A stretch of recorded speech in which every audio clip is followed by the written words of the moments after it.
Hi friends, इस साल का सबसे टॉक्ड अबाउट ओटीटी सीजन आ गया है। Mirzapur season 3 is back. कल रात को लॉन्च हुआ है, या आज कहिए 5 जुलाई को। और इस शो में सारे लोगों ने नज़र लगा के रखी थी कि क्या होने वाला है।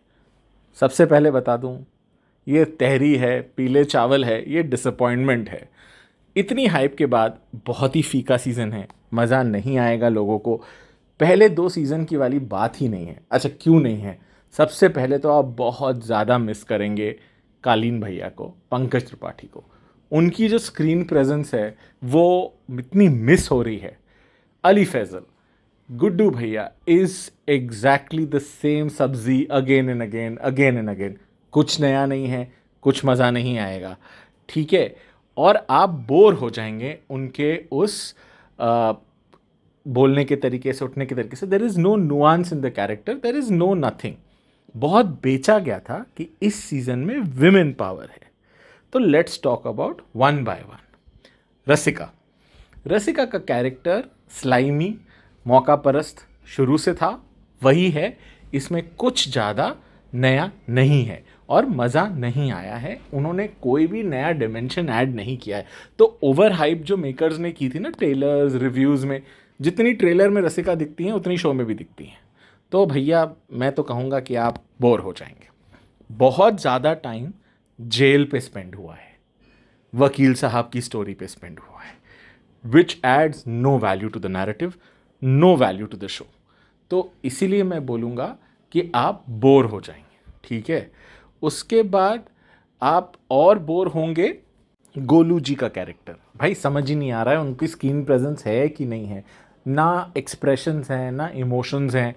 She is become a bandit, a goonda, a don. हाँ, बाहुबली। एक्सप्रेशन तो दे दो यार, कम से कम कुछ स्टाइल में तो चेंज हो। वही शर्ट और वही जीन्स थी सीज़न 1 में, सीज़न 3 में भी यही है। No change, no development. उसके बाद आते हैं मुख्यमंत्री साहिबा पर, ईशा तलवार, माधुरी। I think so stiff. सबसे बुरे सीन्स हैं उनके जब वो स्पीच दे रही हैं। हर स्पीच में वो पत्थर की मूर्ति लगती हैं, एक गुड़िया लगती हैं। डायलॉग डिलीवरी में कोई मज़ा नहीं आता है। तो मुझे समझ नहीं आता है कि अगर आपको एक इतना पिवटल कैरेक्टर प्ले करवाना है तो कम से कम आर्टिस्ट के साथ काम तो करें। इतने बड़े बैनर का ये शो है, इंडिया का one of the biggest show माना जाता है, इतने दिनों बाद आया है, तो ये कंटेंट प्रेजेंट करने के लिए आपने इसको लॉन्च किया है। मतलब क्या ऑडियंस के पास कुछ और देखने को नहीं था तो आपका मन आया आप कुछ भी पटक देंगे और पब्लिक वो देख लेगी। इस शो को मैंने 3 स्टार इसीलिए दिए हैं बिकॉज एक कहानी की लेगेसी है, आगे बढ़ रही है, कुछ मोमेंट्स अच्छे हैं तो ठीक है। इस बार का वॉयलेंस नहीं है, गोर है। ये द बॉयज़ लग रहा है, जहाँ मुंह फट रहे हैं, लोग फट रहे हैं, आंखें फट रही हैं, सर फट रहे हैं, बट कहानी में कोई दिमाग नहीं है, कोई षड्यंत्र नहीं है, कोई भी ऐसा ब्रेन स्टेप नहीं है, ब्रेनलेस है ये। दूसरी बड़ी बात है कि अननेचुरल नॉनसेंस है। नेक्स्ट सबसे बड़ी सरदर्द है बड़े छोटे का डिफरेंस, जिसका वो कहानी मेरे को समझ नहीं आई हमने क्यों ऐड की है।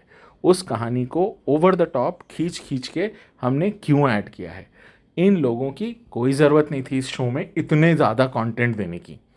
और अचानक पता नहीं क्यों जो रोमांस सीन्स हैं बड़े फेक से हैं, बड़े फ्रिजिड से हैं। एक गे मस्योर बनाना ज़रूरी होता है हर ओटीटी में, जो अपने मालिक के बदन को छुए, तो हमने वो एक गे मस्योर बना दिया है। मतलब यार क्लीशेस को बंद करें ना।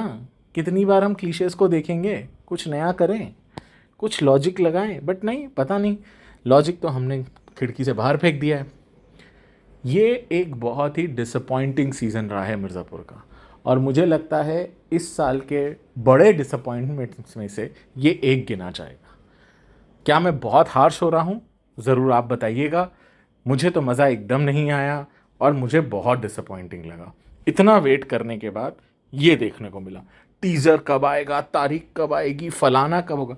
भाई जितना अकल उसकी टीज़र को बनाने में लगा दी और तारीख लगाने में लगा दी, शो में भी लगा देते।